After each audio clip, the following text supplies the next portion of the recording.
Hey Sabrina, I have an idea of what you're thinking now as the WNBA draft nears. It's all becoming real. You're expected to be the number one pick by the New York Liberty. That was me 4 years ago.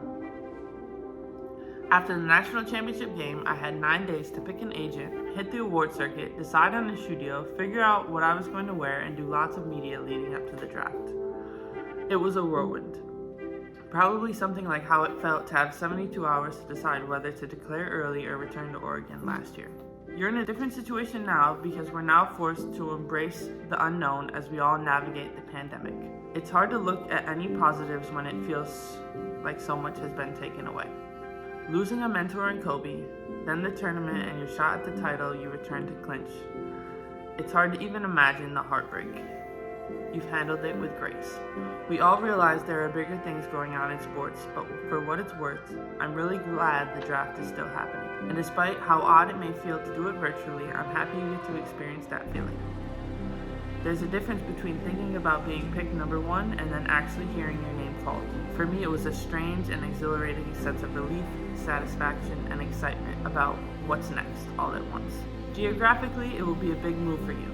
You spent your life on the West Coast and come from a tight-knit family and team, and you will be moving cross-country.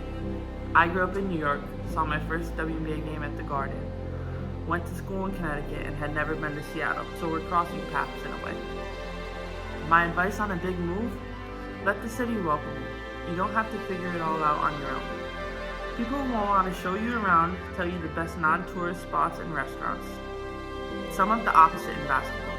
As a rookie, you come to understand very quickly that you're playing with and against people that are bigger, faster, and stronger. It's the best league in the world and only has 144 spots. In training camp first, then once you hit the court against seasoned pros, you realize people are playing for their livelihoods.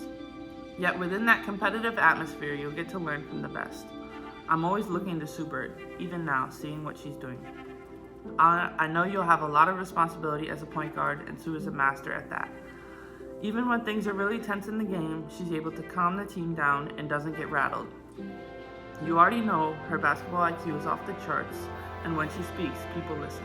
But being a leader isn't just a vocal part with Sue. It's also the way that she does things, like take care of her body. For me, I see Sue busting her ass, and I need to do that even more. She's already made a name for herself, but she's diligent about excellence. It has sustained her. That's ultimately what it's about. You're a rookie. So you have to strike the right balance between confidence and sponge. But know that ultimately it's about doing the work. Show up and work hard and you earn respect. As I get older and the more experience I have under my belt, I've come to understand how to love basketball while also not be entirely defined by it. That sunk in even more after tearing my Achilles tendon forced me to miss last WNBA season. Having basketball taken away makes you think about your place in the world. So how can I help people? How can I make an impact? How do I want to be remembered? Part of that is finding your voice. Not everyone is going to love you as a basketball player or a person, but you've always been clear about who you are, and in an uncertain world, that's going to take you places.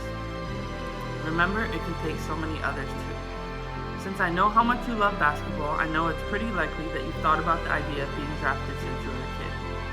Friday, you will join an exclusive club in the sports world as a number one pick. When you look at all the other people who have been number one picks, you will want to live up to those standards. With all that's going on in the world right now, it might be hard to focus on enjoying the moment, but you should. You only get drafted once and you've earned it. This week, your dream is going to come true, and seeing it happen might just be what inspires a little girl to go out and try and break your records. She would honor us all by doing it. Good luck, Stewie.